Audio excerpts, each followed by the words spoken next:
तो दोस्तों आज हम एक ऐसा क्वेश्चन पढ़ने वाले हैं, एक ऐसा क्वेश्चन टाइप पढ़ने वाले हैं जो हर एक एसएससी एग्जाम में अक्सर पूछा जाता है। तो क्वेश्चन है हमारा इकाई का अंक ज्ञात करना। मतलब आपको कुछ टिपिकल से नंबर्स दे दिए जाएंगे और उनसे पूछेगा कि इसको सॉल्व करो एंड सॉल्व करने के बाद इसका इकाई का अंक क्या होगा वो आपको बताना है। तो इसमें हमको टोटली 3 रूल पढ़ने हैं। जैसे आपका एक हो गया रूल नंबर 1। तो रूल नंबर 1 में आपको देखना है यदि कोई भी नंबर आपको दे रखा है, अगर उसका यूनिट डिजिट, उसका इकाई का अंक यूनिट डिजिट 0, 1, 5 या 6 इनमें से कुछ भी हो तो आपका जो आंसर का यूनिट डिजिट है ना वो बिल्कुल भी नहीं बदलेगा, वो चेंज नहीं होगा। एग्जाम्पल देखते हैं। जैसे मैंने एक एग्जाम्पल ले लिया, जैसे मैंने यहाँ पे 100 ही लिख लिया। अब 100 की पावर आप कुछ भी कर दो, जैसे मैंने कर दी 579। अब इसको आप जो भी सॉल्व करोगे, सॉल्व करने के बाद जो भी आंसर होगा ना इसका, देखो बहुत बड़ा आंसर आएगा, लेकिन जो भी आंसर आएगा उसका जो लास्ट अंक होगा, यूनिट अंक यानी कि इकाई का अंक होगा, वो क्या रहेगा? 0 ही रहेगा, वो बदलेगा नहीं।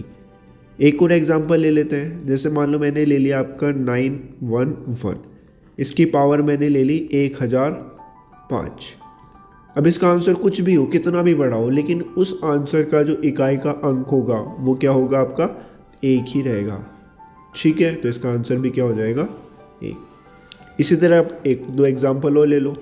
चलो मैं एक ऐसा एग्जाम्पल ले लेता हूँ। जैसे ये हो गया 51 की घात 51 गुणा 55 की घात 55 मल्टीप्लाई 56 की पावर 56। तो अब देख लो इसका यूनिट डिजिट क्या रहने वाला है? 1। इसका यूनिट डिजिट क्या रहने वाला है? 5। और इसका यूनिट डिजिट क्या रहने वाला है? 6। अब इनके बीच में मल्टीप्लाई का साइन है तो मल्टीप्लाई कर दो। तो 5 6 30 इंटू 1 यानी 30 रह जाएगा। तो अब इसका जो यूनिट डिजिट है वही क्या हो जाएगा? आपका आंसर। ठीक है, तो बहुत ही आसान है। तो रूल नंबर 1 में हमने देखा, अगर आपका किसी भी जो नंबर आपको दे रखा है उसका यूनिट डिजिट 0, 1, 5 या 6 कुछ भी हो, पावर कुछ भी दे रखी हो, घात कुछ भी दे रखी हो, तो उसका आंसर बदलेगा नहीं, उसका यूनिट डिजिट वही का वही रहेगा। ठीक है, तो ये था हमारा रूल नंबर 1। अब चलते हैं रूल नंबर 2 की तरफ। अब रूल नंबर 2 देखो। रूल नंबर 2 को हमने 2 पार्ट्स में डिवाइड किया है। पहला है 4 के लिए और सेकेंड है 9 के लिए। तो चलो हम पहले एक एग्जांपल देख लेते हैं। जैसे हमारे पास एक क्वेश्चन आया जिसका जो यूनिट डिजिट है वो कितना दे रखा है आपको? 4।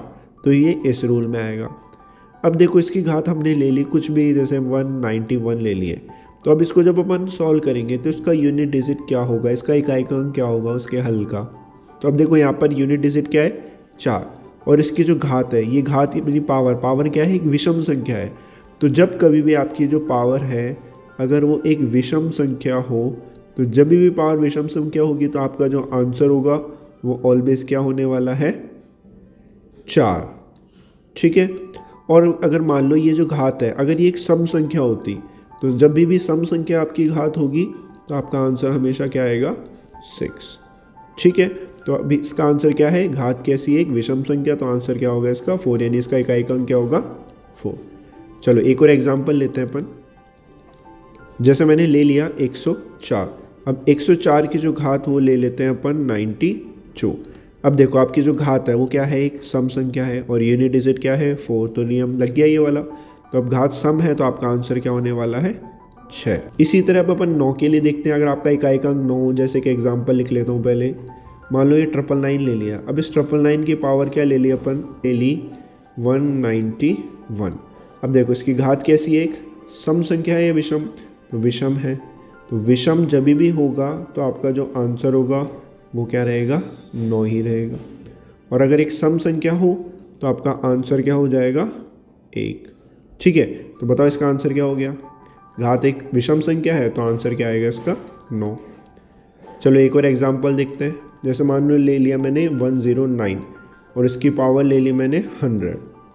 अब इसको आप जो भी सॉल्व करोगे तो सॉल्व करना ही नहीं है हमें, हमें क्या देखना है कि पावर क्या है, एक सम संख्या है, यूनिट डिजिट 9 है, तो इसका जो आंसर होगा वो क्या हो जाएगा 1। ठीक है। रूल नंबर 3 में हमको जो बचे हुए 4 अंक है, जैसे रूल नंबर 1 में हमने देखा था 0, 1, 5 और 6 यदि आपका इकाई का अंक हो। नियम 2 में हमने देखा था 4 और 9 के लिए। अब नियम नंबर 3 में हमको देखना है जो बचे हुए 4 अंक है 2, 3, 7 और 8। इन चारों के लिए हम देखेंगे कि इनके लिए कैसे चेक किया जाता है कि इकाई का अंक क्या होगा। तो इन सभी के लिए एक ही रूल है, तो ध्यान से समझना, बहुत ही इजी है।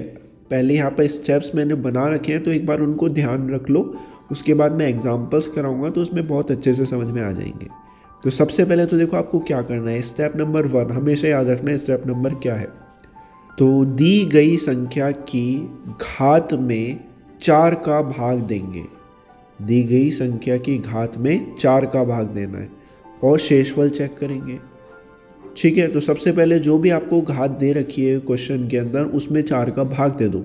अब 4 का भाग दोगे तो आपका शेषफल या तो 0 होगा, 1 होगा, 2 होगा, 3 होगा। 3 से ज़्यादा नहीं हो सकता। अगर 4 या 4 से ज़्यादा हो गया तो फिर तो भाग ही चला जाएगा। तो शेषफल आपका है तो 0, 1, 2, 3 ही होगा। इसके बाद आपको देखना है, यदि स्टेप नंबर 2 में आपको क्या देखना है, यदि आपका शेषफल 1 बच रहा हो, यदि आपका शेषफल 1 बच रहा हो तो दी गई संख्या का जो इकाई अंक होगा वही आपका आंसर होगा। ठीक है। और यदि शेषफल आपका 2 हो तो शेषफल 2 होगा तो आप क्या करोगे, दी गई संख्या के इकाई के अंक का वर्ग कर दोगे और वर्ग करने पर जो भी आंसर आएगा वही आपका उत्तर होगा। अभी एग्जाम्पल से समझेंगे। और यदि शेषफल 3 हो तो दी गई संख्या के इकाई अंक का घन कर दो। घन समझते हो ना, जैसे 2 की घात 3, तो उसे हल कर देना। इसी तरह जैसे अगर आपका शेषफल 0 बच जाए तो जब 0 शेषफल होगा तो जो भी दी गई संख्या होगी उसमें जो इकाई का अंक होगा उसकी घात 4 हल कर दो। जैसे 2 की घात 4 हल कर दिया। तो इस तरह से आपको 2 स्टेप के अंदर इसको फॉलो करना है। तो चलिए अब हम इन्हें एग्जाम्पल से समझने की कोशिश करते हैं, बहुत ही आसान है। चलिए, तो यहाँ पर हमने 4 क्वेश्चन लिए हैं। जैसे पहला क्वेश्चन है 52 की घात 65। तो अब आप यहाँ पे देख सकते हो चारों क्वेश्चनों में अंतिम अंक इसमें क्या रहा है, 2, अंतिम अंक 3, 7 और 8। यानी हमारा जो रूल नंबर 3 था हमको वो यहाँ पर फॉलो करना है। अब यहाँ पर 2 है, 3 है। चलो रूल नंबर 3 में स्टेप 1 क्या था, सबसे पहले आपकी घात पकड़ो। घात देखो क्या है, उसमें 4 का भाग दो। तो अगर मैं 65 में 4 का भाग देता हूँ तो मेरा जो शेषफल है यानी जो रिमाइंडर है वो बच रहा है 1, क्योंकि 64 है वो 64 में भाग जा रहा है, 65 है तो 1 शेषफल आ रहा है। इसी तरह यहाँ पर देखोगे 146 में आप 4 का भाग दो तो आपका शेषफल आ रहा है 2। इसी तरह यहाँ पर आपका शेषफल आ जाएगा 3 और यहाँ पर आपका शेषफल आ रहा है 0। तो इस तरह से हमने चारों ऑप्शनों को एक एक बार एग्जाम्पल में ले लिया है और स्टेप 1 दोनों चारों क्वेश्चनों में फॉलो कर लिया है। अब रिमाइंडर हमको चेक करना है स्टेप 2 में। तो अब जब रिमाइंडर आपका 1 आ रहा है तो आपका क्या करना है, जो आपका यूनिट डिजिट है वही आंसर होने वाला है, यानी इसका आंसर क्या रहेगा 2। तो जब जब रिमाइंडर आपका क्या आए 1, आंसर वही रहेगा। अब आंसर वही रहने का मतलब क्या है, जैसे यहाँ पर 2 भी हो सकता था, 3 भी हो सकता था, 7 भी हो सकता था, 8 भी हो सकता था, तो चारों आंसर हो सकते थे। तो इसलिए मैंने बोला कि आंसर वही रहेगा जो क्वेश्चन में इकाई अंक दे रखा है। ठीक है। चलो, अगर आपके पास रिमाइंडर कितना हो, 2 हो, तो 2 में आप क्या करने वाले हो, जो आपका इकाई का अंक है उसका वर्ग करोगे। तो 3 का वर्ग कर दो, क्या आ रहा है 9। ठीक है। इसी तरह अगर आपका रिमाइंडर 3 हो तो जो इकाई का अंक है उसका घन कर दो। तो 7 का घन हम सभी को आता है, कितना होता है बताओ, 343। अब 343 यानी इकाई का अंक क्या है 3, तो आंसर क्या हो जाएगा इसका 3। इसी तरह अगर आपका रिमाइंडर 0 आ रहा हो तो जो इकाई का अंक है उसकी घात आप क्या करोगे 4 हल करोगे। अब 8 की घात 4 हल करना है तो इतना बड़ा काम नहीं है, हमको तो सिर्फ इकाई का अंक ही देखना है ना, तो पूरा हल क्यों करेंगे। तो देख लो 8 8 ज़ा 64, इकाई का अंक आएगा 4, 8 8 ज़ा 64, इकाई का अंक क्या आएगा 4, और 4 चौक 16, यानी इकाई का अंक क्या आ रहा है 6। तो यही हो गया हमारा आंसर। सो इस तरह से कोई भी घातों में इकाई के अंक आपसे पूछे जाएं तो इस तरह से आप उससे सॉल्व कर सकते हो। तो हमारा क्वेश्चन हमने कुछ ऐसा ले लिया, जैसे 61 की पावर ले लिया अपन ने 61, 62 की पावर ले लेते हैं 62, 63 की पावर ले लिया अपन ने 63, एक और ले लेते हैं 64 की पावर ले लिया अपन ने 64।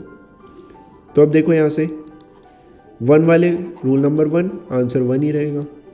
4 है, 4 के अंदर देखो घात कैसी है, सम संख्या है, और जब भी सम संख्या होती है तो आंसर क्या आता है 6। तो यहाँ पे पहला और दूसरा नियम लग गया। अब इन दोनों में आपको तीसरा नियम लगाना है। तो 62 है, 62 में आप 4 का भाग दो तो रिमाइंडर मेरे हिसाब से 60 बार किया तो 2 बच रहा है। तो रिमाइंडर अगर आपका 2 बच रहा है तो आपको क्या करना है, जो इकाई अंक है उसका वर्ग करना है। तो 2 का वर्ग कितना हो गया 4, मतलब इसका इकाई का अंक क्या आने वाला है 4। इसी तरह यहाँ पर देखो 63 है, 4 का भाग दोगे तो शेषफल बच रहा है आपका 3, और शेषफल 3 बच रहा है तो जो 3 है इकाई का अंक है इसका क्या करोगे, घन करोगे। तो 3 का घन कितना होता है 27, यानी इकाई का अंक क्या आने वाला है 7। अब इनको हल कर लो।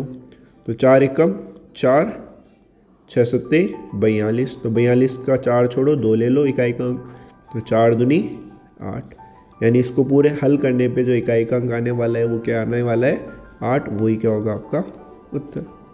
तो आई होप आपको ये समझ में आया होगा। Thank you so much and please like share and subscribe. Bye bye.